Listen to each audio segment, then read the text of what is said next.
So I am here with author Jerry Witkovsky, author of The Grandest Love, Inspiring the Grandparent-Grandchild Connection. And we are having a chuckle. We were just talking about my son's first date last week. And actually, he was sharing the experience with my father, his grandfather. And it turned out that, save several decades of time, they both had a very comparable experience of taking their first date out to the movies, and they got a good laugh out of it. And Jerry, you've talked so much about the value of stories between grandparents and grandchildren. Can you talk more about that? When the grandparent dies, the library burns to the ground.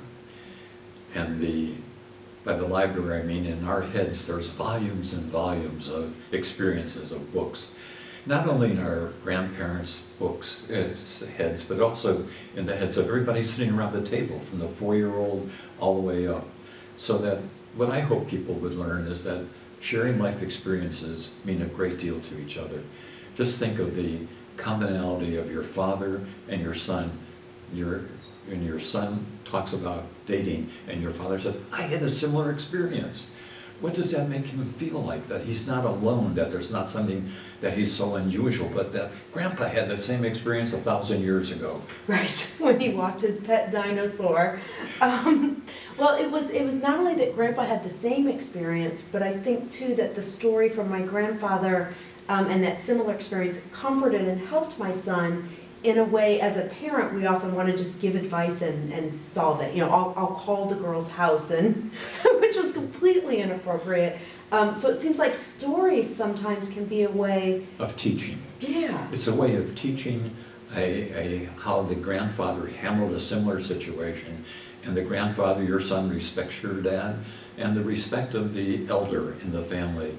So that when the elder speaks of their wisdom and knowledge and experiences, it helps the child understand that they're not different, but they're learning. It's a teachable moment, and that's what I hope stories will be, teachable moments of what the commonality around the table, that we all had that kind of experience. You're not unusual in dating someone that is going to want a $15 bag of popcorn and taking advantage of you, as your son had that experience. Mm-hmm.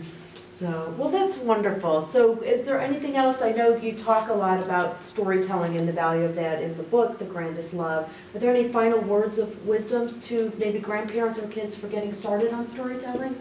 Make sure that's part of your family life experiences. When your family gets together, that for the holidays or whatever they get together, that a part of the agenda is always an opportunity to tell stories, to tell what happened since we were together before, or just entertain maybe there's a member of the family that just can entertain through learning how to teach people how to tell a story, because there's a way of telling stories so they're not boring, but they're exciting to listen to. Well, that's wonderful, and it's so fabulous to feel that connection to history and your own family's heritage. So thank you for sharing that perspective on storytelling. Just turn the television off and tell stories. Yep, there you go. Thank you. And on that note, thank you.